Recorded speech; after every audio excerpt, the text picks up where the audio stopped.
Oi, Luísa. Boa Oi, boa tarde. tarde.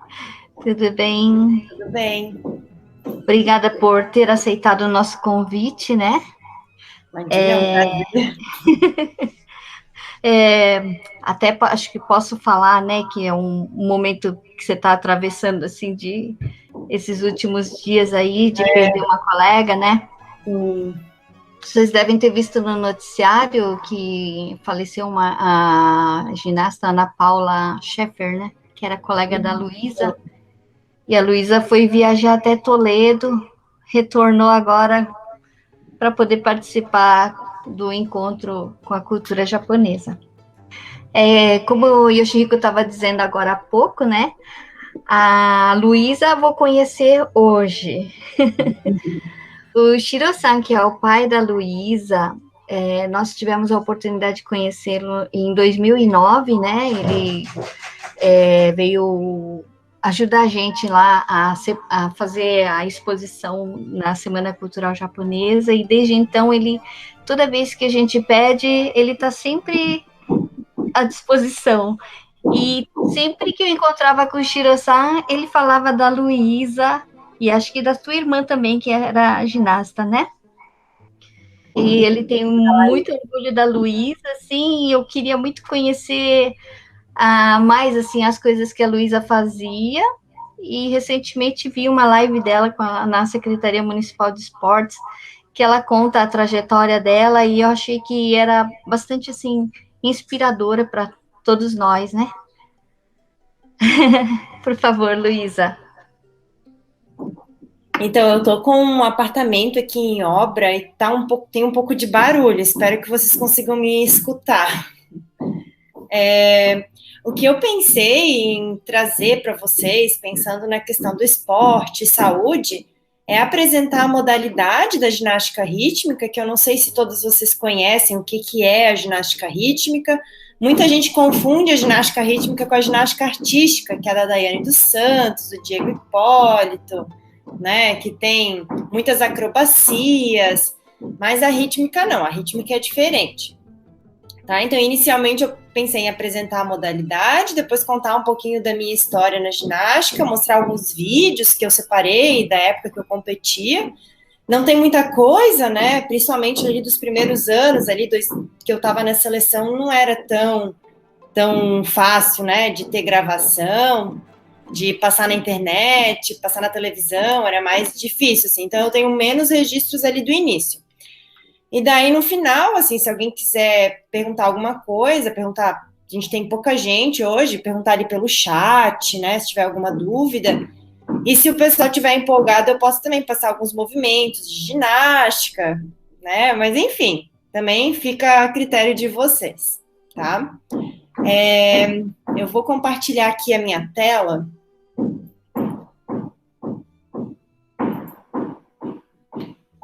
Ah, só uma curiosidade, a Daiana dos Santos é minha vizinha aqui do prédio. Ah, que legal! É bem pequenininha, assim. Olha que eu sou pequenininha.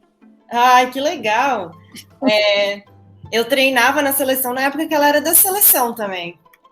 Se encontramos em alguns momentos em Curitiba, quando a sede da seleção dela era em Curitiba, e de vez em quando a gente fazia alguns estágios juntos, assim, bem legal. Legal. Eu não sei se está compartilhando, porque agora eu não consigo mais ver, só vejo o meu slide. Tá. Então, vou começar me apresentando. Eu sou a Luísa Matsu, eu sou natural aqui de Florianópolis, apesar de, né, todo mundo me perguntar, você é de São Paulo, você é de Paraná? Não, eu sou de Florianópolis. Meu pai, ele é de Londrina, minha mãe de Blumenau, e a gente nasceu e cresceu aqui na ilha. Eu fui atleta de ginástica rítmica, eu integrei a seleção brasileira de 2005 a 2011. Então, toda a minha infância e juventude foi toda dentro do esporte, né? Praticamente dentro de um ginásio. Então, eu vou começar falando assim um pouquinho o que é a ginástica. Ela é ginástica rítmica, né? Ela é oficialmente um esporte praticado só por mulheres, apesar de que Nos últimos anos, a modalidade de ginástica rítmica masculina tem sido praticada em alguns países, já tem algumas competições oficiais de ginástica rítmica masculina, mas oficialmente ela é praticada só por mulheres. Nós temos apresentações individuais e apresentações em conjunto. E o conjunto ele é composto por 5 ginastas se apresentando ao mesmo tempo, certo? E a ginástica, rítmica, ela é a união dos movimentos do corpo com a manipulação dos aparelhos. Então, a gente tem que executar movimentos corporais, como os saltos, equilíbrios e giros, tudo isso sincronizado com o manejo dos aparelhos. E os aparelhos, né? Os aparelhos da ginástica rítmica são a corda, né? A corda ela é de material sintético, ela vai variar do tamanho de acordo com a estatura da ginasta, o arco, a bola, as massas e a fita. A fita é o aparelho que todo mundo reconhece como sendo da ginástica rítmica, né? A ginástica da fita, né? E eu particularmente acho que a fita é um dos aparelhos, é o aparelho mais difícil, assim, para treinar, para competir. Eu acho que depende muito do clima, então se tá úmido, a fita fica úmida e dificulta o manejo dela, dá nó, enfim. É um dos mais difíceis, mas também considerado um dos mais bonitos, né, da modalidade. Então, pensando assim, começando a falar da minha trajetória, eu comecei a praticar ginástica rítmica com 8 anos, num projeto da Universidade do Estado de Santa Catarina, ali em Coqueiros, da UDESC, coordenado pela professora Maria Helena Kraeski, que foi a minha técnica durante todos os meus anos na ginástica. E uma curiosidade, assim, falando que eu comecei com 8 anos, é a questão do número 8, assim. Na minha história da ginástica, o número 8, ele foi e da minha vida, né, bem presente. Eu nasci no dia 8/8 de 88, comecei a praticar ginástica com 8 anos, e eu consegui a vaga, a classificação para a Olimpíada, que aconteceu no dia 8/8 de 2008, assim. É só uma curiosidade que, às vezes, a gente para pensar, nossa, que coincidência, assim. E quando eu comecei a prática da ginástica, era bastante lúdico, né? Eram 3 vezes por semana, poucas horas por dia, mas já exigia que eu conciliasse o estudo, o treino. Então eu tinha que ter uma rotina muito regradinha, assim, para eu conseguir dar conta dos treinos e das tarefas da escola e dos estudos. Isso já com 8 anos. Isso foi em 96, né? Então, em 2005, eu fui selecionada para integrar a seleção brasileira de individual, aquela que a gente se apresenta sozinha, e eu acho que eu não tinha nem completado 16 anos ainda. A sede da seleção brasileira de individual, ela era em Aracaju. Então, com 16 anos, eu saí de casa, fui morar em outra cidade, e foi um grande desafio para mim. Eu lembro de sentir bastante saudade da família e amigos, mas, além disso, a gente assume responsabilidades diferentes quando a gente sai de casa. Então, administrar o meu dinheiro, a minha rotina, me organizar sozinha, não tinha mais o pai e a mãe para estar ali pensando por mim, né? Então, tudo eu tinha que planejar, assim, da minha semana de treinos, e isso foi um desafio, mas também foi uma oportunidade de bastante crescimento, né? E no individual, em 2005, eu participei da minha primeira competição internacional, que são essas fotos aqui, que foram no Mundial de Baku, no Azerbaijão. Eu nunca tinha viajado para fora do país, e foi uma experiência, assim, incrível, assim, E assim, 16 anos parece não ser tão nova, assim, mas para quem passou, assim, a juventude e a infância inteira dentro de um ginásio, acho que a gente é um pouco diferente, assim, sabe? E em 2006 eu também consegui um vice-campeonato no Campeonato Sul-Americano em Buenos Aires, também pela seleção de individual. Mas a seleção de individual, eu sempre percebia que era um pouco mais difícil. Eu treinava com 2 ginastas, que eram muito talentosas, e quem ia para as competições no individual eram somente 2 ginastas. Algumas competições poderiam levar 3, que era nesse mundial que eu pude competir também. Mas as 2 melhores ginastas da equipe, elas eram muito talentosas. E eu sabia que tinha o Pan-Americano no ano seguinte, em 2007. Então, eu tentei me entrar na equipe do conjunto, que no conjunto competiam, né, 5 ginastas e tinha uma reserva, então sempre 6 ginastas viajavam, e eu achava que minhas chances seriam muito maiores no conjunto do que no individual. Então eu tentei entrar no conjunto, e eu consegui, e a gente conseguiu, né, a vaga para o Pan-Americano, e conquistamos as 3 medalhas de ouro nos Jogos Pan-Americanos no Rio de Janeiro, em 2007. Eu vou colocar, não sei se vai, deixa eu ver se vai abrir, o vídeo da apresentação aqui. É que eu já carreguei ele, acho que é mais fácil eu abrir e compartilhar o navegador.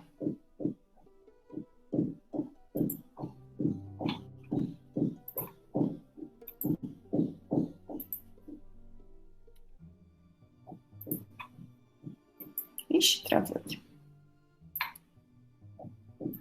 Não sei se está compartilhando. Ainda não.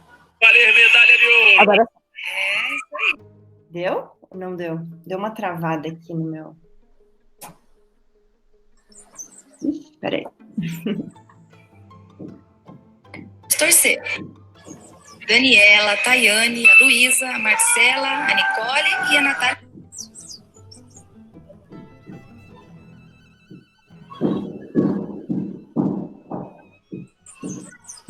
Primeira troca.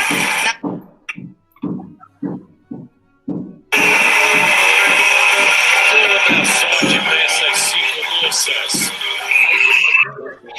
Ainda. se você quiser, manda o link que eu passo aqui. Pode ser, vou te mandar então. Tá. Assim que elas treinaram, a gente sabe que elas treinaram. Deixa eu abrir então. Deixa eu fechar. Então eu vou te mandando os links que daí fica mais fácil. Tá bom. Essa apresentação é do conjunto misto, que os conjuntos eles podem ser com as 5 ginastas se apresentando com o mesmo aparelho, ou com... peraí. Ou com 2 aparelhos aos simultâneos, né? Então, ali a gente tinha 3 arcos e 2 massas. Vê se abre lá, e sai, por favor. Acabei de mandar. Você pode mandar para a Estela aqui pelo chat. Aqui no chat. Tá. Eu abro.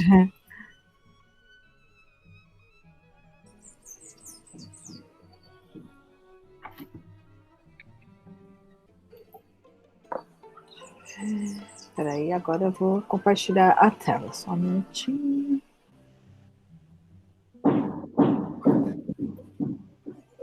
E essa competição, assim, o Brasil ganhou os Jogos Pan-Americanos nas últimas 2 edições, então a gente estava com bastante pressão, assim, de manter essa hegemonia do Brasil competindo, e competir em casa, com o ginásio lotado. É muito bom competir em casa, assim, mas o nervosismo parece que é muito maior, né, com a torcida. Vai começar a apresentação brasileira, que pode valer medalha de ouro. É isso aí, vamos torcer para que elas façam o que elas treinaram. A gente sabe que elas treinaram muito. Tem uma expectativa muito grande por esse PAN aqui no Brasil. Vamos torcer. E a Daniela, a Tayane, a Luísa, a Marcela, a Nicole e a Natália Sanches. Cuba vai liderando com os pontos que fez a boa. 3 arcos e 2 massas. Primeira troca, na mão e no pé, né? Firme.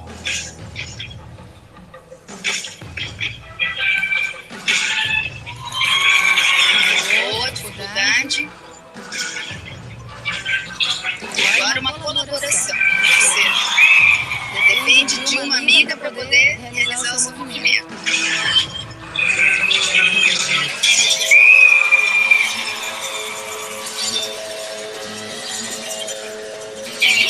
No toque bem brasileiro do berimbau, elas vão evoluindo para tentar garantir mais este ouro para o Brasil. Isso, mais uma troca bem executada e eu tô gostando da sincronia do Brasil. Realmente a treinadora optou por movimentos mais simples, mas uma boa execução.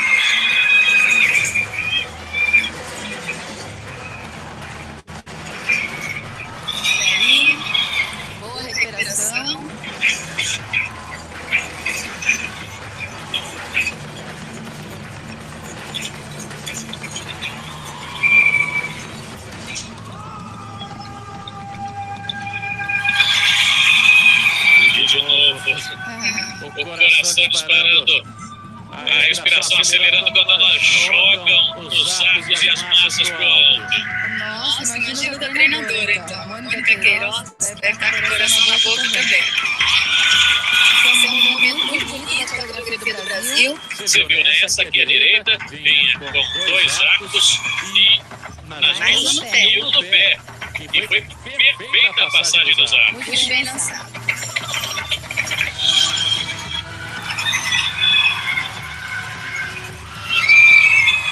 Realmente, o bote do Brasil nessa apresentação está sendo sincronia.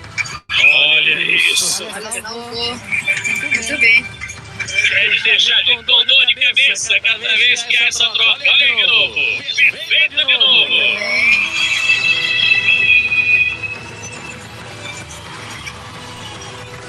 Parece que não acaba nunca, né?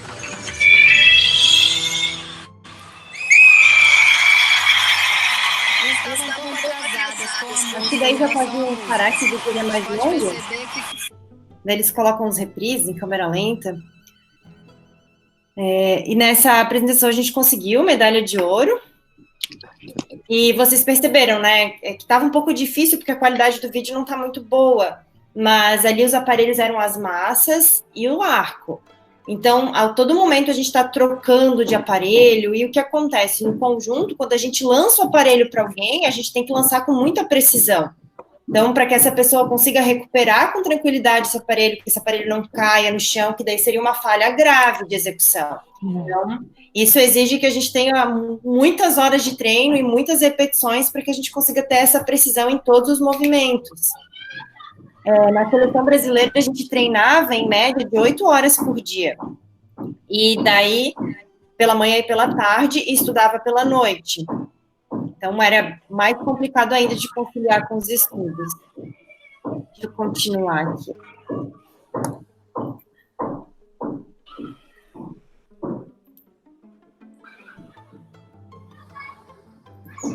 Eu já vou mandar aqui no chat o link do próximo vídeo.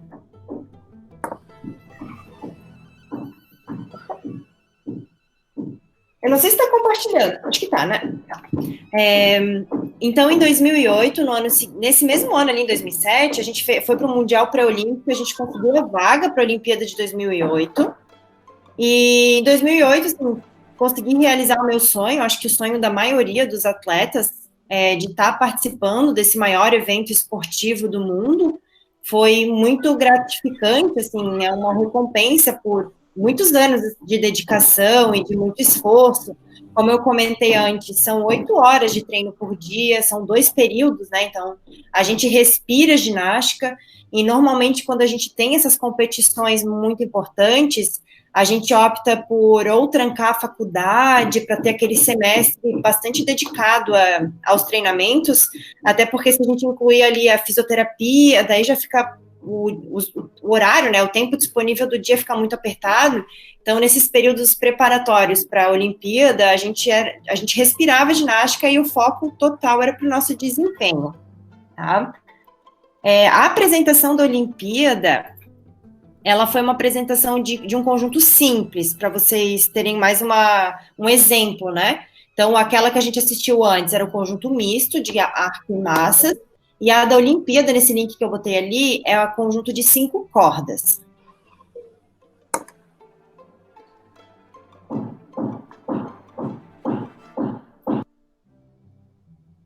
Conseguiu abrir? Tá, eu vou passar o vídeo agora. Tá. Muito obrigada. Imagina. Aqui, pronto.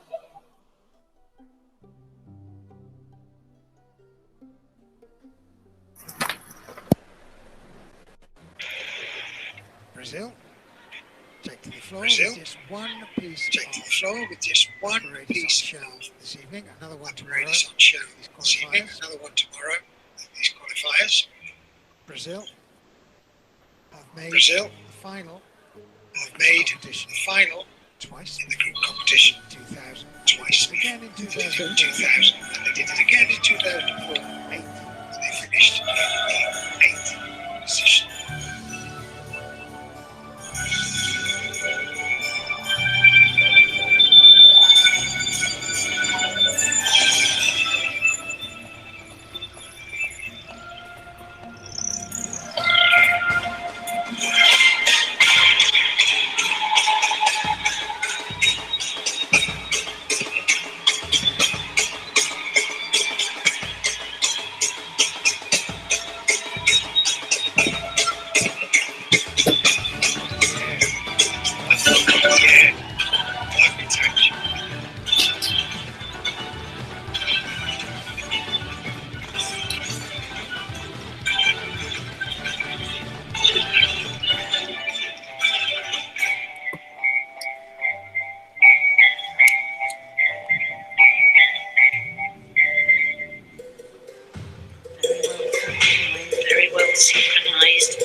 Well, that was a very, very effective. Wasn't complicated, Wasn't but it was complicated. spot on in But timing. it was spot on in timing.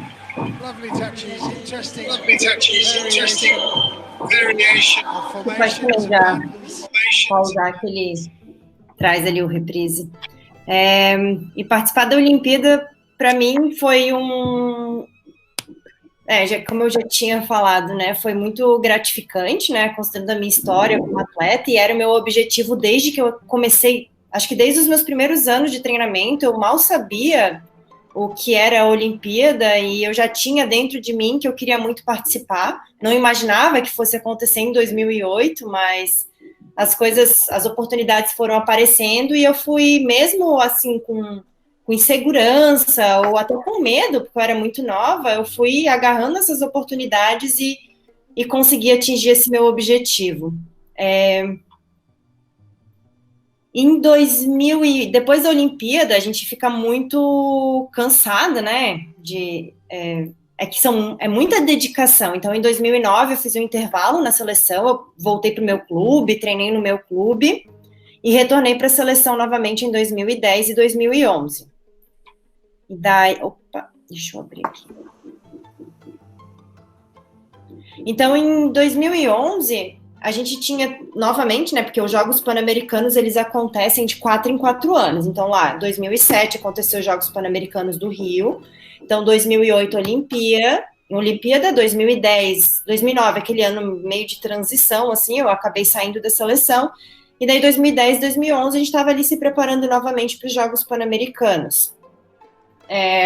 E que foi difícil também, porque eu fui a única atleta que permaneci do grupo do ciclo anterior, né, que competiu o PAN e a Olimpíada comigo, e todas as outras ginastas eram bem mais novas do que eu. Nessa época eu tinha 23 anos, elas tinham 16 e 17, elas me chamavam de tia, inclusive.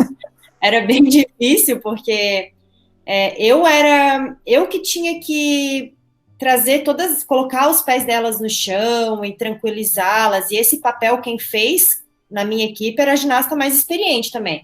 Então, nesse momento, eu me vi como a mais experiente ali do grupo, então foi uma responsabilidade diferente de segurar o grupo, de manter o grupo unido, e mesmo com uma equipe jovem, de meninas não tão experientes, a gente conseguiu novamente conquistar as 3 medalhas de ouro nos Jogos Pan-Americanos.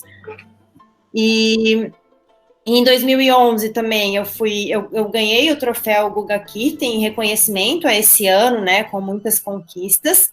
As apresentações, a gente viu até agora a apresentação de arco e massas e uma apresentação de corda. Então agora a gente vai assistir uma apresentação acho que eu colei o link igual, mas é uma apresentação de fita e bola, são 2 apresentações. Eu vou mandar o link.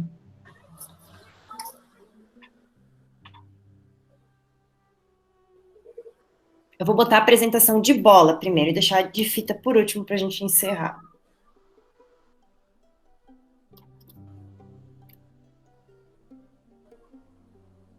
E cada aparelho tem uma particularidade, assim, né? Uma característica. Então, a gente vê muitos saltitos nas cordas, porque é um manejo característico da corda. Na bola, a gente vai ver bastante rolamentos pelo corpo, quicadas. Cada aparelho tem as suas exigências. Quando puder, pode compartilhar. Celebrizada por Frank Sinatra. Tem que voltar. Tá aparecendo? Voltar o vídeo, já finalizou a apresentação. Acho que ele abriu o vídeo já na metade. Presley. Vou voltar o...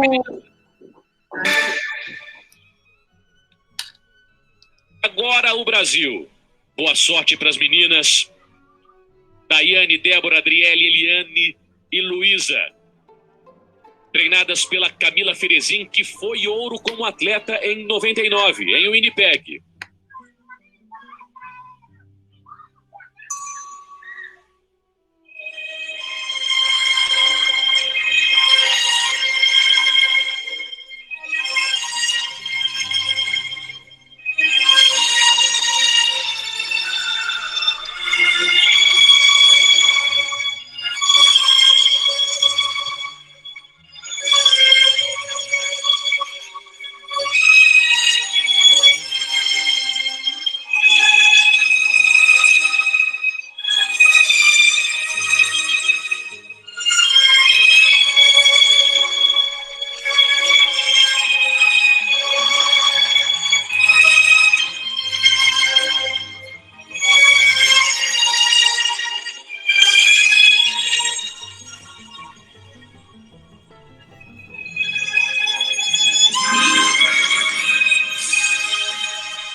de arrepiar a apresentação brasileira. Ao som a versão em inglês. Ali na torcida tá meu pai, minha tia, minha mãe, minha irmã. Opa, acho que ele tá compartilhando ainda. Travou, eu acho. Ué, travou.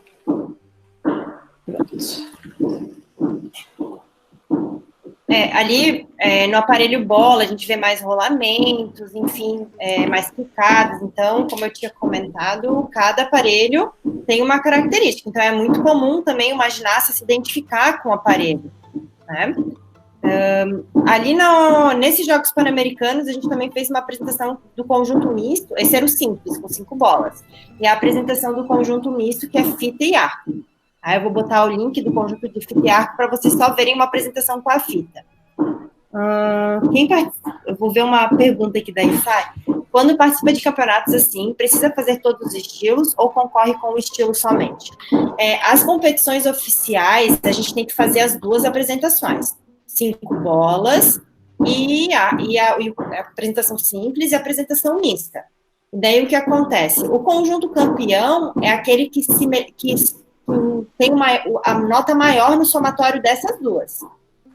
Então, é o campeão geral, o melhor conjunto, a melhor equipe da competição é o somatório dessas 2 apresentações. Mas ali no Pan-Americano, a gente também pode ser a melhor apresentação do misto, ou somente a melhor apresentação do simples. Então, por isso que são 3 medalhas ali nos Jogos Pan-Americanos. Uma geral, uma para o misto e uma para o simples. Porque, às vezes, tu pode ser até o conjunto mais constante, que fez uma apresentação boa, mediana nas 2, mas pode ter um outro país que tem uma apresentação excelente em um conjunto e uma não tão boa no outro, então ele se consagra campeão somente naquele conjunto. Se vocês tiverem mais dúvidas, podem mandando aí no chat, tá? Eu vou mandar o link da apresentação do conjunto de fita para a gente encerrar.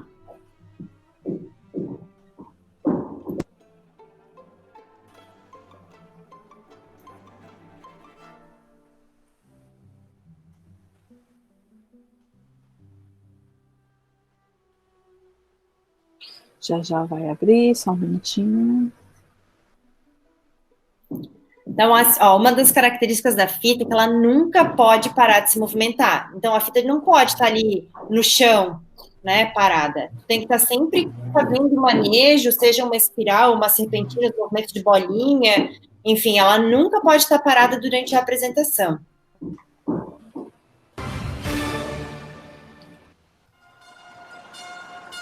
Alô Brasil, estamos de volta em Guadalajara com o domingo espetacular especial dos Jogos Pan-Americanos. Chegou a hora da decisão do ouro. Bianca, Luísa, Débora, Eliane e Daiane. As moças brasileiras. Temos 2 paranaenses, uma amazonense, uma catarinense, uma gaúcha e uma capixaba.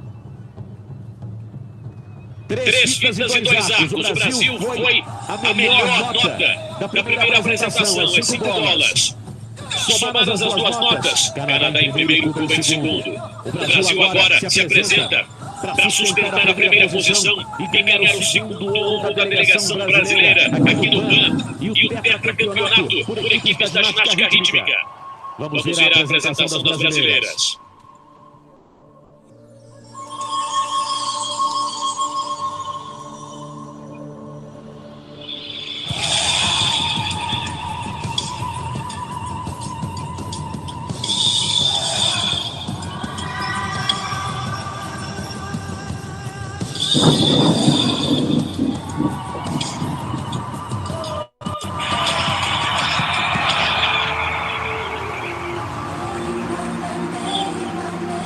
Apresentação em verde e amarelo e que levanta a torcida aqui no ginásio.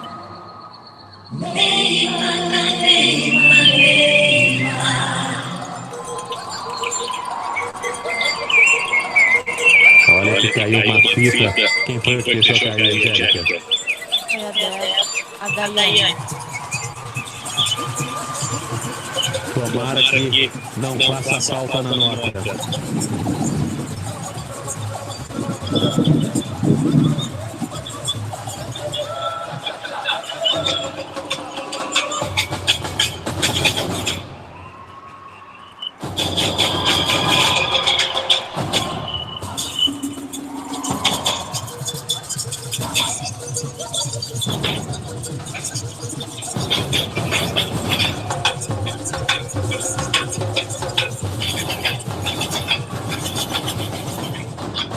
Mais uma fita que escapuliu. Sim, essas fitas no chão fazem uma diferença enorme no final da nota. A gente começa a ficar preocupado aqui.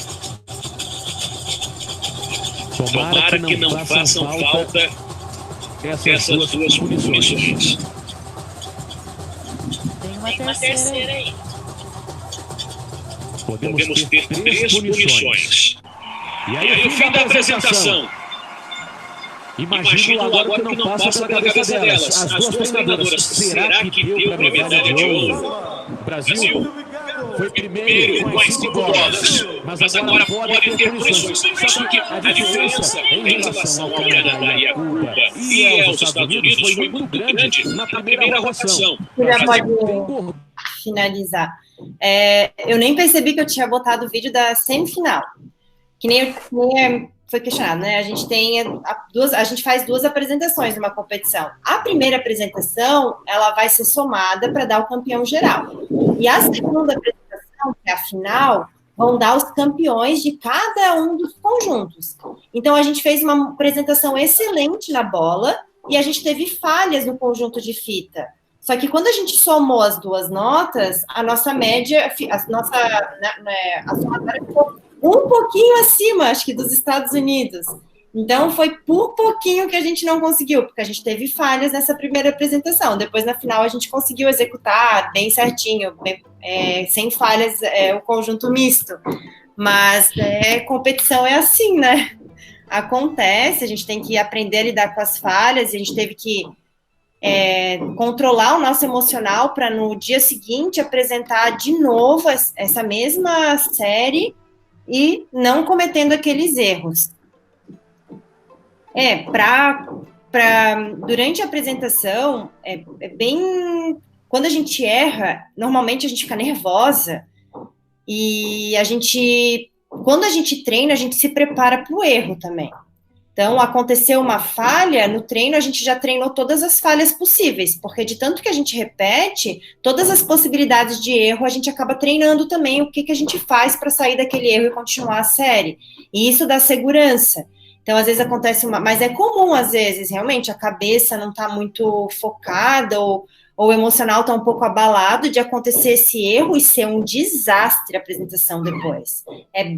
É possível, assim, não é tão incomum acontecer na ginástica, porque a gente tem uma chance para apresentar, né?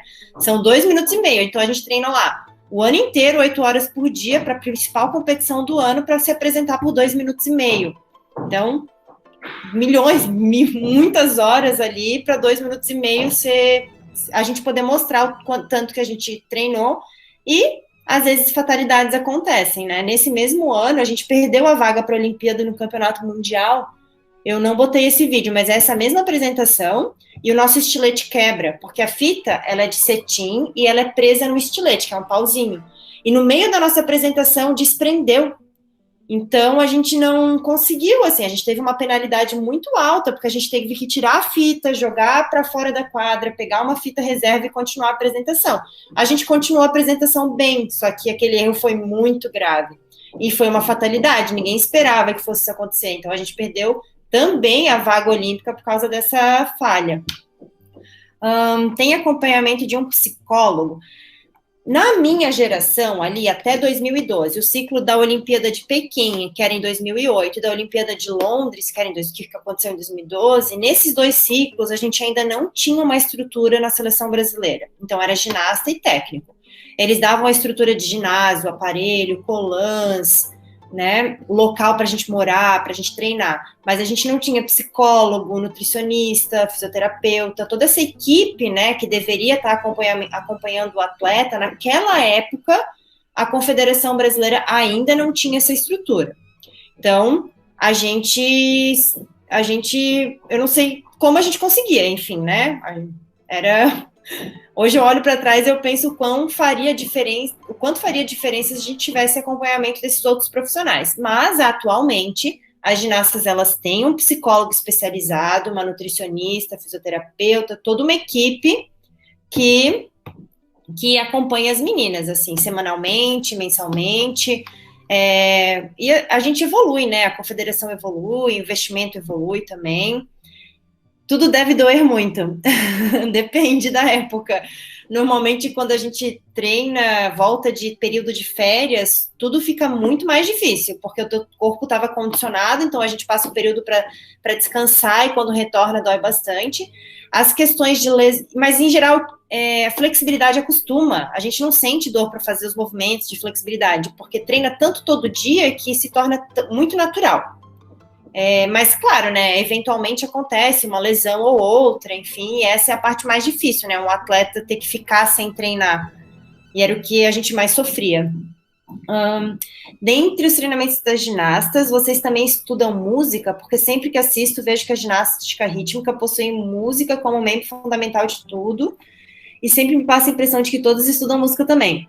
A gente não estuda música, mas a gente tem que ter um ouvido musical, porque todos os movimentos eles têm que acompanhar a música.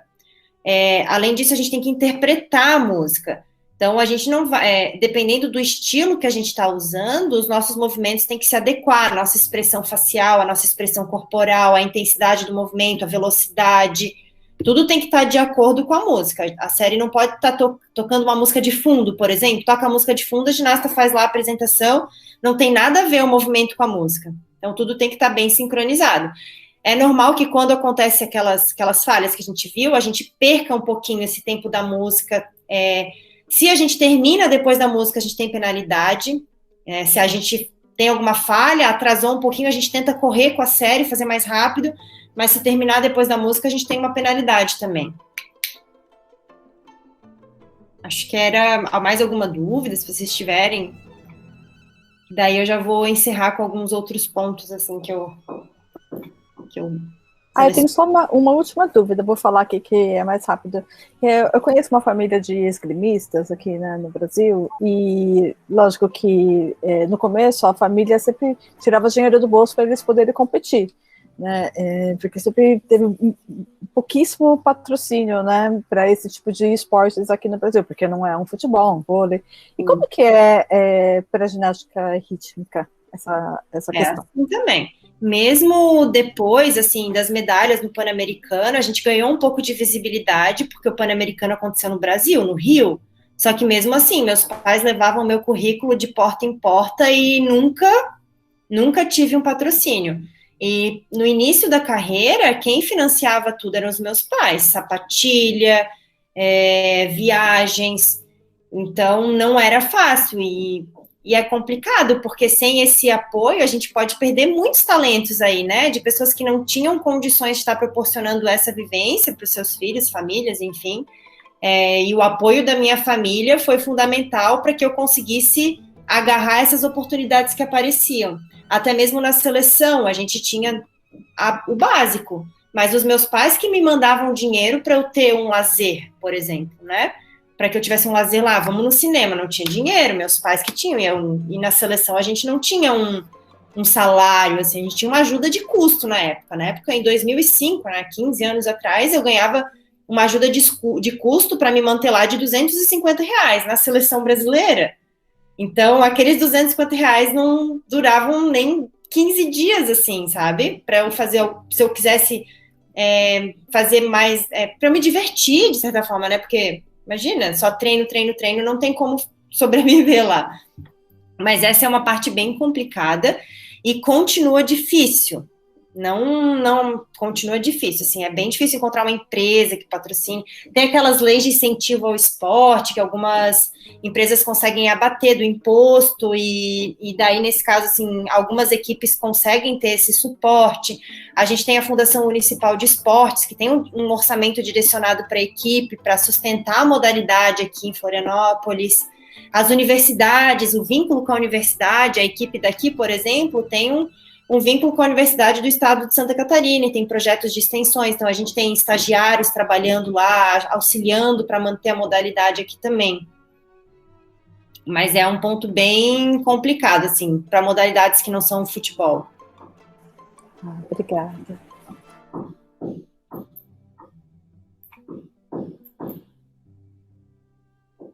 Eu vou compartilhar, então, a última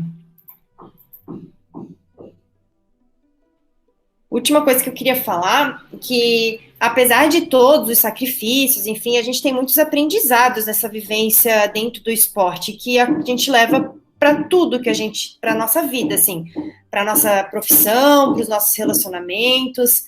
Então, entre as características, assim, que eu lembro de estarem sempre muito fortes, né, no meu dia a dia, é a questão da responsabilidade, o comprometimento.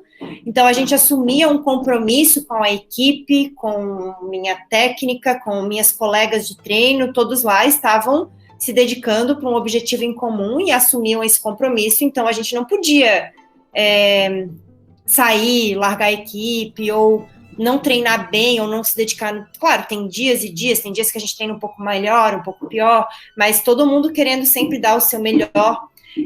A questão da responsabilidade com relação à escola, aos estudos, mesmo com as horas de treino, eu sempre fui a melhor aluna da sala, a melhor aluna da escola, porque eu sabia que eu não teria tempo para estudar. Então, todo o tempo que eu tinha disponível e todo momento que eu estava dentro da sala, eu tinha essa consciência de que eu precisava prestar atenção, que eu precisava fazer as tarefas no meu tempo livre, porque eu ia viajar, eu ia perder aula, então eu planejava as responsabilidades da escola para conciliar com os treinamentos e que não prejudicassem nada, né? A gente não tinha como deixar o estudo de lado, né? A questão de dedicação e esforço, da gente entender, assim, que nada vem de graça na vida, que a gente precisa se dedicar, que a gente precisa se esforçar, que ninguém vai facilitar pra gente, sabe? E isso eu levo muito hoje nos meus estudos, na minha formação, e de que eu preciso realmente me dedicar para aquilo que eu quero, para eu conseguir alcançar o meu objetivo. Eu quero fazer o meu doutorado, eu vou me dedicar e vou finalizar o meu doutorado, e eu sei que eu vou precisar estudar, que eu vou precisar ler, que eu vou precisar organizar os meus compromissos para que eu não comprometa, né, as minhas tarefas.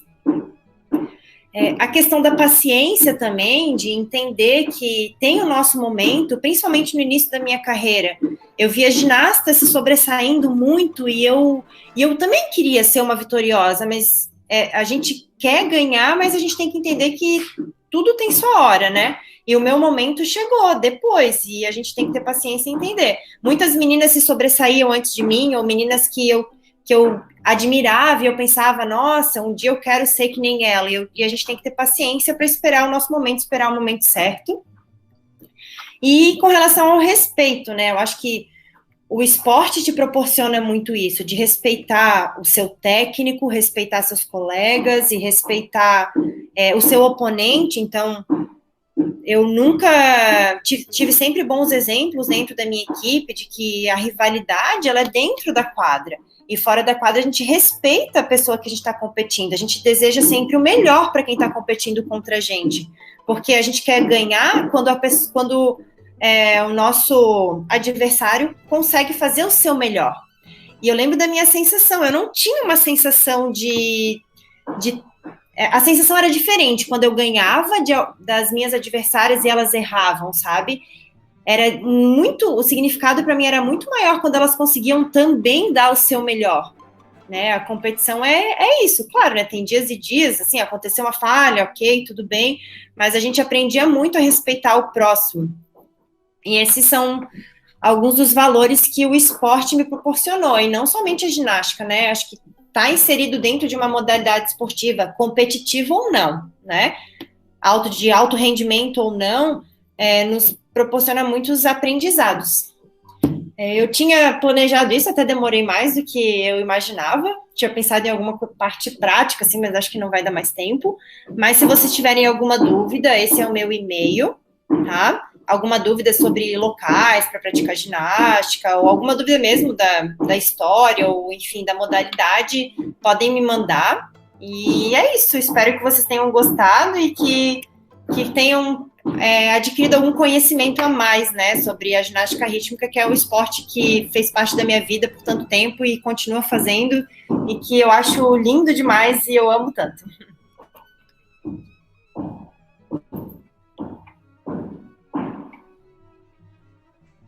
Ai, Luísa, muito obrigada. É muito bom saber um pouco mais, né, sobre... Antigamente não era cimentado, né, não era asfaltado, né, era tudo lama.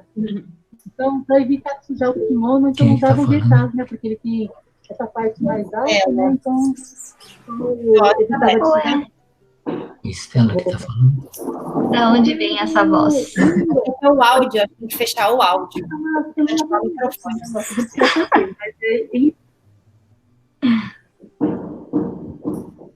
Não? Ixi. Cruzou. Ele fica pendurado, próximo, fica perto do ouvido, perto do... Ah, tem que fechar. Abre aí o microfone para falar.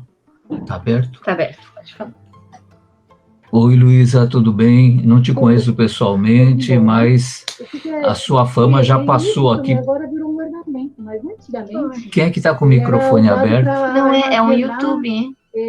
Remédio. Talvez o link ficou aberto aí. Não sei. Oh, meu Deus. Não é que é o meu. Houve interferência aí, cadê? Que vergonha. Aí, e agora, tá me ouvindo? Tá?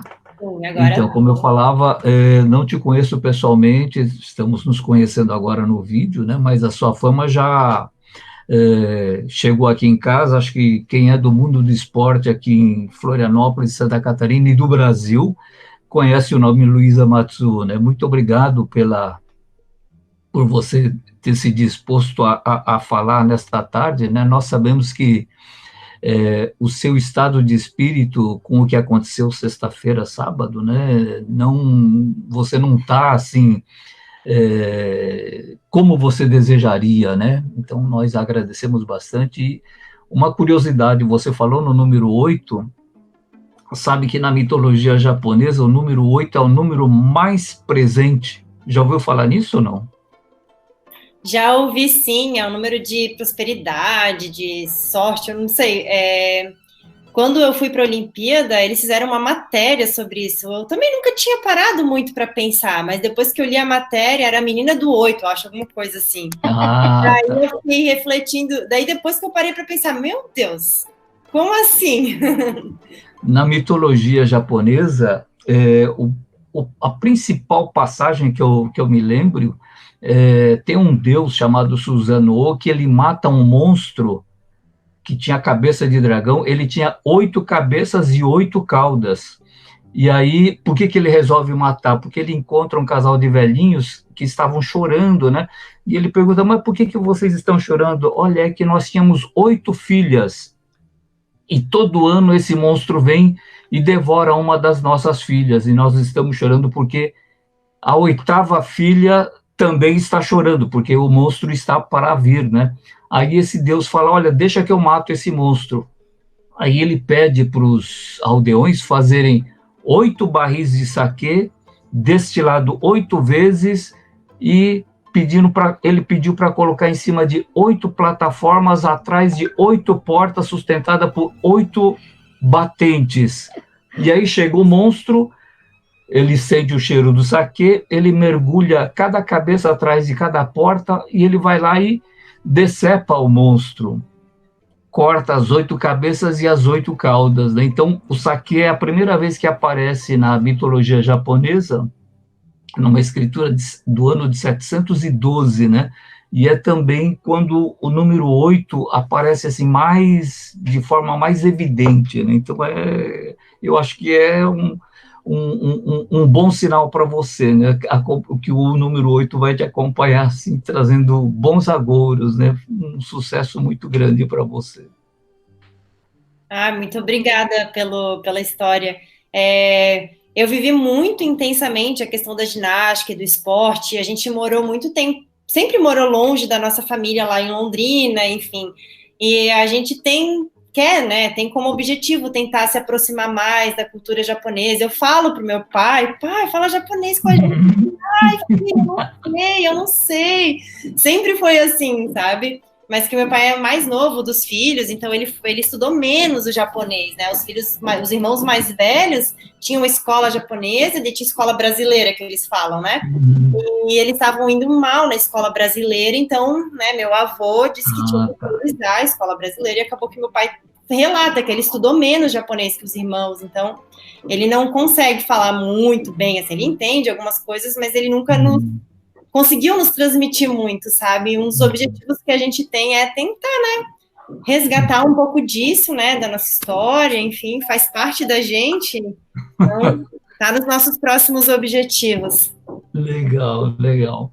Muito sucesso para você. Tenho certeza que você vai fazer sucesso no seu doutorado, na sua carreira, e espero que você, durante muito tempo, ainda seja um patrimônio nosso de Santa Catarina e do Brasil, né? Muito tá bom?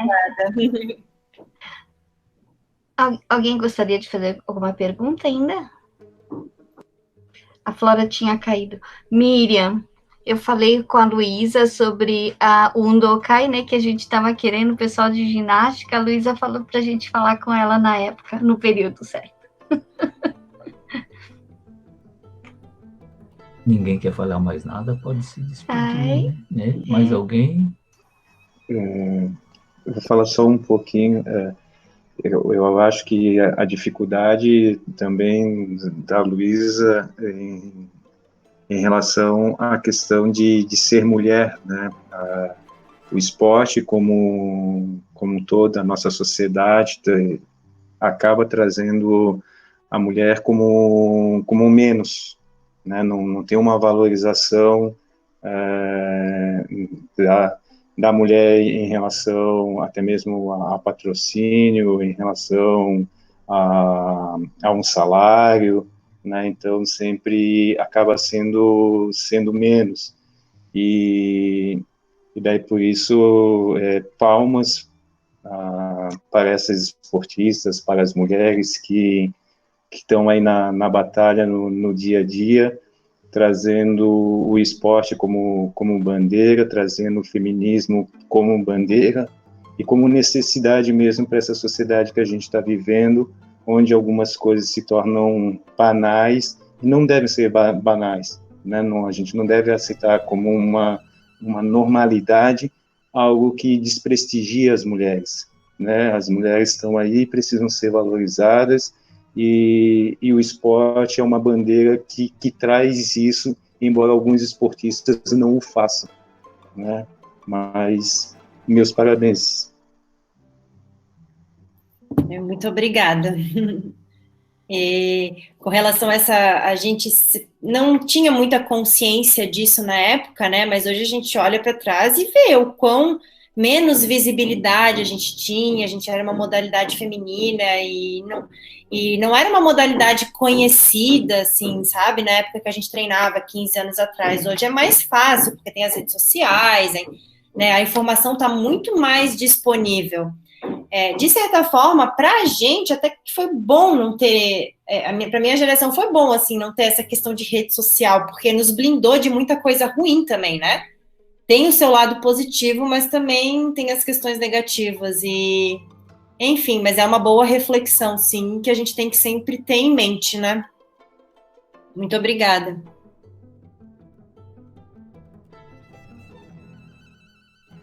Se ninguém tiver mais nada para perguntar para a Luísa, queremos agradecer a audiência de todos, a presença de todos, né? É sempre uma alegria poder reencontrar vocês nesse espaço, tá bom? Muito obrigada, hein? Obrigado, Luísa. Obrigado. Tchau, tchau. Até a próxima. Tchau, obrigado. Boa semana para todos. Tchau, tchau. Igualmente para todos. Tchau. Parabéns, Luísa. Obrigada, tá? Por nada, imagina. Até a próxima, né? Quem sabe? Obrigada. Beijo. Tchau, tchau.